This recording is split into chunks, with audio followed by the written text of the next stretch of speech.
गरीब का टोकरी ढाबा। माँ, पिताजी, मुझे शहर में तो नौकरी मिल गई है, तो आप दोनों भी मेरे साथ चलिए ना शहर। सुंदर बेटा, यहाँ हमारे पूर्वजों का ये घर है, ढाबा है, हम उन्हें छोड़कर कैसे जा सकते हैं? सुंदर बेटा, तू हमारे पास यहीं गांव में रहना, यहाँ भी तो करने लायक काफी काम है। नहीं कुछ तो तू अपने पिताजी का ढाबा ही संभाल ले। माँ, मैंने इतनी मेहनत से पढ़ाई की, ये नौकरी हासिल की, और आप मुझे ढाबा चलाने के लिए कह रहे हो? आपको मेरे साथ चलना है तो चलिए, वरना मैं अकेले ही शहर जा रहा हूँ। इतना कहकर सुंदर शहर चला जाता है। अनुज बहुत गरीब था। वो मदनपुर गांव में अपनी पत्नी हिमानी और इकलौते बेटे सुंदर के साथ सालों से अपने छोटे से घर में रहता आ रहा था। अनुज के पास उसी गांव में उसके पूर्वजों का एक छोटा सा टूटा फूटा ढाबा था, जो पहले उसके दादाजी चलाते थे, फिर पिताजी, और अब सुंदर के पिता अनुज उसे चलाते हैं। ये परंपरा उनके पूर्वजों से चली आ रही थी। अनुज का ढाबा छोटा होने के कारण इतना नहीं चलता था। उसके ढाबे के ठीक सामने ही एक पीयूष नाम के अमीर आदमी का ढाबा था, जो काफी बड़ा भी था और आलीशान भी था। सुंदर ने पढ़ाई करके शहर की एक कंपनी में 20,000 रुपए महीने से नौकरी हासिल कर ली थी। वो इस छोटे से गांव में नहीं रहना चाहता था। अगले दिन अनुज अपने छोटे से ढाबे पर आता है और वहां खाना बनाने लगता है। पीयूष के ढाबे पर कितने सारे ग्राहक आ रहे हैं और मेरे ढाबे पर एक भी ग्राहक नहीं आ रहा। अब मेरे पास इतने पैसे भी नहीं हैं कि मैं अपने ढाबे का निर्माण कर सकूं। अनुज ढाबे पर खाना बनाने लगता है। तभी दो आदमी अनुज के ढाबे पर आकर खाना खाते हैं। क्या यार राहुल, अच्छा भला हम पीयूष काका के ढाबे पर जाकर खाना खाते थे। देख, इस टूटे ढाबे पर चारों ओर धूल ही धूल जमी है। तरुण, मेरे पिताजी कहते थे कि अनुज काका बड़े ईमानदार हैं। इनके ढाबे पर सबसे अच्छा और हेल्दी खाना मिलता है। ये सुनकर अनुज बहुत खुश हो जाता है। तभी दोनों खाना खाकर पैसे देकर वहां से चले जाते हैं। कुछ दिन ऐसे ही बीत जाते हैं। एक दिन रात में, कितना कहा मैंने सुंदर को कि यहीं रहकर कोई काम कर ले बेटा, पर उसने हमारी एक नहीं सुनी और हमें छोड़कर वो शहर चला गया। औलाद जब बड़े हो जाते हैं ना, तो वो अपने जीवन के फैसले खुद ही तय करने लग जाते हैं। ढाबे पर कुछ कमाई हुई आज? वही रोज के 3 से 4 ग्राहक आए थे बस। सोचा था बेटा बड़ा हो चुका है तो अब मेरा सहारा बनकर ढाबे के निर्माण को आगे बढ़ाएगा, पर वो भी शहर चला गया। ढाबे के ना चलने से अनुज काफी परेशान हो चुका था। उसके ढाबे पर दिन के गिने चुने 3 से 4 ग्राहक ही आते थे। एक दिन अनुज के ढाबे पर पीयूष आता है। क्या हाल है अनुज भाई, मक्खियां मार रहे हो क्या ढाबे पर? अरे ऐसे खंडहर ढाबे पर कौन आकर खाना खाएगा। बंद कर दो इस ढाबे को और रास्ते पर चने फुटाने बेचने का काम शुरू कर दो। ये सुनकर अनुज उदास हो जाता है। अनुज भाई, अगर आपके पास करने को कोई दूसरा काम नहीं होगा ना, तो कल से मेरे ढाबे पर आ जाना। मैं वहां बर्तन धोने का काम दे दूंगा आपको। अपनी गरीबी का अपमान सुनकर अनुज की आंखों में आंसू आ जाते हैं। पीयूष हमेशा अनुज की गरीबी का मजाक उड़ाता था। करीब 3 महीने बाद अचानक एक दिन अनुज की तबीयत बहुत ज्यादा खराब हो जाती है। तभी सुंदर शहर से अपने गांव आता है। रात का समय। सुंदर बेटा, अब मेरे जीने का कोई भरोसा नहीं रहा। मुझे वचन दे बेटा कि तू अपनी माँ को छोड़कर कभी नहीं जाएगा यहाँ से, और मेरे ढाबे के कारोबार को भी तू ही संभालेगा। पिताजी, आप बीमार हैं, आप ज्यादा बात मत कीजिए। मुझे वचन दे बेटा कि तू यहाँ रहकर मेरे ढाबे को आगे बढ़ाएगा। मैं वचन देता हूँ पिताजी कि मैं यहाँ रहकर आपके ढाबे के कारोबार को आगे बढ़ाऊंगा। तभी अनुज की मौत हो जाती है। ये देखकर सुंदर हिमानी खूब रोने लगते हैं। कुछ दिन बाद सवेरे। माँ, मैं पिताजी के ढाबे पर जा रहा हूँ। भगवान तुझे दिन दूनी रात चौगुनी तरक्की दे बेटा। जा जा बेटा, अपने पिता के कारोबार को इतना ऊंचा कर दे कि तेरे पिताजी का नाम पूरी दुनिया में रोशन हो जाए। सुंदर वहां से अपने पिता के ढाबे पर आता है। उस टूटे ढाबे की हालत देखकर सुंदर के होश उड़ जाते हैं। अरे, ये ढाबा तो काफी टूट चुका है। इतने टूटे ढाबे पर कौन आएगा खाना खाने? तभी सुंदर के ढाबे पर पीयूष आता है। सुंदर बेटा, तू क्यों इस टूटे ढाबे के चक्कर में अपना जीवन बर्बाद कर रहा है? एक काम कर, तू ना इस ढाबे को ही बेच दे। पीयूष काका, आप अपनी राय ना अपने पास ही रखिए। चलिए जाइए यहाँ से। ये सुनकर पीयूष वहां से चला जाता है। अब मुझे इस ढाबे को तोड़कर यहाँ एक बड़ा आलीशान ढाबा बनाना होगा, ताकि मेरे भी ढाबे पर ग्राहक आने लगे। सुंदर गांव में आता है और वहां घूमने लगता है। तभी उसकी नजर एक गरीब पति पत्नी राकेश और दामिनी पर पड़ती है, जो अपने झोपड़े के बाहर लकड़ी की टोकरियां बना रहे थे। बचपन में हम इसी टोकरी के अंदर छुपते थे। तभी सुंदर के मन में एक बात आती है। अरे वाह, क्यों ना मैं अपना एक ढाबा ऐसी टोकरी की तरह दिखने वाला बनाऊं। ऐसा टोकरी के अवतार का ढाबा देखकर तो मेरे ढाबे पर ग्राहकों की भीड़ लग जाएगी। हाँ, ये सही रहेगा, मैं ऐसा टोकरी का ढाबा ही बनाता हूँ। सुंदर राकेश के पास आता है और उन्हें एक बड़ा सा टोकरी जैसा दिखने वाला ढाबा बनाने की बात कहता है। इतना बड़ा टोकरी ढाबा? हाँ काका, मैं ऐसे ढाबे का निर्माण करना चाहता हूँ जो दिखने में नीचे से भी टोकरी की तरह दिखे और उसकी छत भी टोकरी की तरह दिखे। क्या आप ऐसा ढाबा बना सकते हैं मेरे लिए? बना सकते हैं, पर उसके लिए बहुत सी लकड़ियां और बांस की जरूरत होगी। आपको जो चीज चाहिए आप वो ले आइए, बस जल्द से जल्द मुझे ऐसा ढाबा बनाकर दीजिए। जितना पैसा लगेगा मैं आपको दूंगा। उसके बाद राकेश दामिनी जंगल में जाते हैं और वहां से हर रोज काफी सारी लकड़ियां तोड़कर लाते हैं और सुंदर के उस ढाबे को तोड़कर वहां लकड़ी का टोकरी जैसा दिखने वाला एक खूबसूरत सा ढाबा बना देते हैं। उस ढाबे की छत भी लकड़ी की टोकरी जैसी थी और उसके नीचे का हिस्सा भी लकड़ी का बना टोकरी जैसा था। वो ढाबा काफी बड़ा और आलीशान भी था। उसमें सुंदर ने काफी आलीशान चीजें भी रखी थी। ऐसा आलीशान टोकरी ढाबा देखकर हर कोई हक्का बक्का रह जाता है। एक दिन सवेरे सुंदर अपने टोकरी ढाबे पर बैठा खाना बना रहा था। तभी कई सारे लोग उस ढाबे पर आते हैं। वाह, कितना खूबसूरत टोकरी ढाबा है यार ये। ऐसा ढाबा तो मैंने आज तक नहीं देखा। इस ढाबे पर तो खाना खाने का मजा ही कुछ और आएगा। अब तो मैं रोज इसी आलीशान ढाबे पर आकर खाना खाऊंगा। वाह, कितना ब्यूटीफुल ढाबा है। सारे लोग सुंदर के उस टोकरी ढाबे की बड़ी तारीफ करते हैं और सब उसी टोकरी ढाबे में आकर खाना खाते हैं। ये ढाबा तो बिल्कुल रेस्टोरेंट की तरह लग रहा है। आप सभी का स्वागत है। बताइए, मैं आप सबकी क्या सेवा कर सकता हूँ? तभी सब फटाफट सुंदर को खाने के ऑर्डर देते हैं और सुंदर सबको खाना देते जाता है। पहले ही दिन शाम तक सुंदर की 7,000 रुपए की कमाई हो जाती है। रात का समय। देखिए माँ, एक ही दिन में मेरी कमाई 7,000 रुपए की हो गई।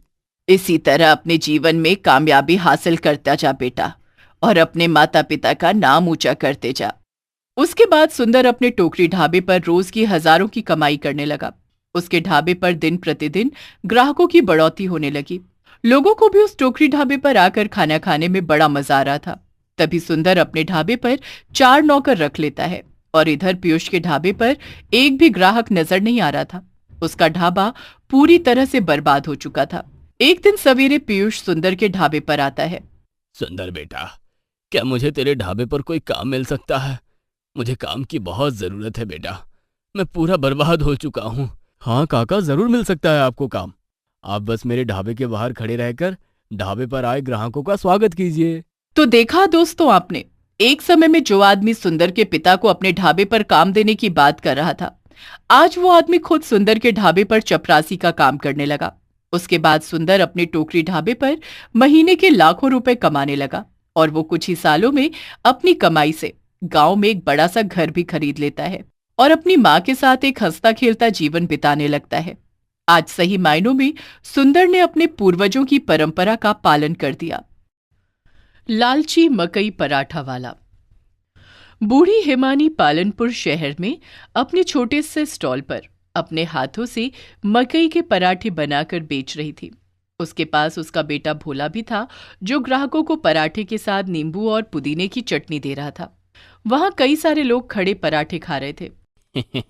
हेमा बहन, आपके मकई पराठे इतने स्वादिष्ट होते हैं ना कि मन करता है बस पराठे खाते ही जाऊं आपके। सही कहा भाई, इतने सस्ते दाम में इतना स्वादिष्ट मकई पराठे पूरे शहर में कहीं नहीं मिलता। हिमानी 20 रुपए का एक मकई पराठा बेचती है। उसके हाथ के स्वादिष्ट पराठे खाने दूर दूर से लोग आते थे। रोज की तरह आज भी शाम तक हिमानी के सारे पराठे बिक जाते हैं। रात का समय। चल भोला, अब घर जाकर कल के पराठों का सामान तैयार करते हैं। माँ, अब तो आप पराठे के दाम बढ़ा दीजिए। हम कब तक 300 रुपये रोज कमाते रहेंगे? वैसे भी अब रोज के कितने ग्राहक आ रहे हैं हमारे पास। अगर हम पराठे के दाम 20 रुपये से बढ़ाकर 30 रुपये कर देंगे तो हमारी कितनी ज्यादा आमदनी होगी। बेटा, जब हमारी जरूरत इतने पैसों में पूरी हो ही रही है तो बेवजह लालच क्यों करना? लालच में इंसान बहक जाता है। चल अब। रोज रोज अपनी कमाई देखकर भोला के मन में लालच जागता रहता था और वो रोज हिमानी को पराठों के दाम बढ़ाने की बात कहता था, पर हिमानी हमेशा ईमानदारी से कारोबार करती थी, इसीलिए उसके पास हर समय ग्राहकों की भीड़ जमा रहती थी। हिमानी बहुत गरीब थी। वो पालनपुर शहर में अपने छोटे से घर में अपने बेटे भोला के साथ रहती है। कुछ साल पहले ही हिमानी के पति की मौत के बाद हिमानी ने ये मकई पराठे का कारोबार शुरू किया था। कई दिन ऐसे ही बीत जाते हैं। एक दिन अचानक हिमानी की भी मौत हो जाती है। अब भोला एकदम अकेला हो चुका था। कुछ दिन बाद भोला अपनी माँ का स्टॉल लिए शहर के उसी स्थान पर आकर अपने हाथों से मकई के पराठे बनाता है। अब मैं पराठे का दाम 30 रुपए कर देता हूँ। भोला अपने मकई पराठे के दाम 20 रुपए से बढ़ाकर 30 रुपए कर देता है। तभी 2 आदमी वहां आते हैं। ये क्या भोला, तूने पराठे के दाम 30 रुपए कर दिए? मालिक, महंगाई कितनी बढ़ चुकी है, मकई मसाला सबके दाम बढ़ चुके हैं। तेरी माँ ही ईमानदार थी, वो कभी पराठे के दाम नहीं बढ़ाती थी। अच्छा ठीक है, हमें 2 पराठे दो। भोला दोनों को गर्मा गर्म पराठे देता है और दोनों पुदीने की चटनी और नींबू के साथ वो पराठे खाकर वहां से चले जाते हैं। इसी तरह दिन भर में कई सारे ग्राहक भोला के पास आकर 30 रुपए एक पराठे के हिसाब से पराठे खाने लगे। शाम तक रोज के मुकाबले भोला की आज की आमदनी ज्यादा होती है। पराठे के दाम बढ़ाकर तो अच्छी कमाई हो रही है मेरी। इसी तरह कुछ दिन बीत जाते हैं। अपने पास रोज रोज ग्राहकों की बढ़ोतरी देखकर और इतनी कमाई देखकर भोला बड़ा खुश होने लगा। एक दिन शाम में भोला मकई लेकर एक कालू नाम के आदमी की आटा चक्की पर आता है। उस समय कालू अपनी चक्की में खराब आटा समेट रहा था। काका जी, ये 10 किलो मकई का आटा पीस दीजिए। हाँ, बस ये खराब आटा समेट लूं, फिर पीस देता हूँ। वैसे आप इस खराब आटे का करते क्या हो? बेटा, ये आटा मैं मवेशियों के व्यापारियों को 3 रुपए किलो में बेचता हूँ।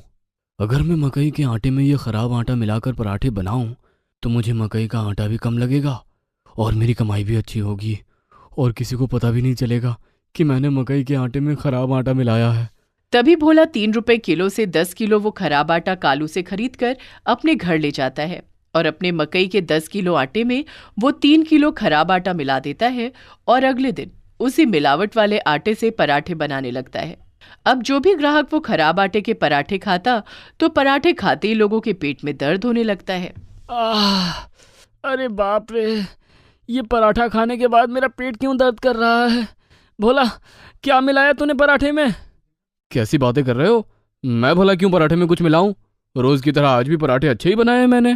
तूने जरूर कुछ मिलाया है पराठे में, तभी पराठे खाते ही हमारे पेट में इतना दर्द हो रहा है। खराब आटे के पराठे की वजह से लोगों को पेट में दर्द होने लगता है और जितने भी लोग भोला के पास से पराठे खाते हैं वो सब पेट दर्द के शिकार बन जाते हैं, जिसके बाद अगले दिन से कोई भी भोला के पास आकर पराठे नहीं खाता।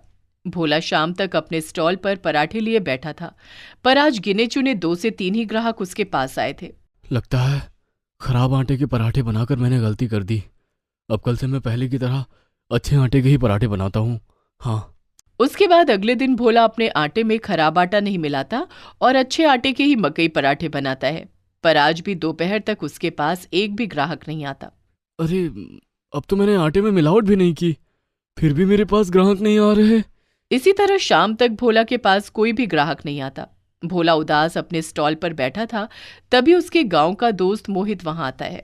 अरे मोहित भाई, तू कितने दिनों बाद मिल रहा है, कैसा है तू?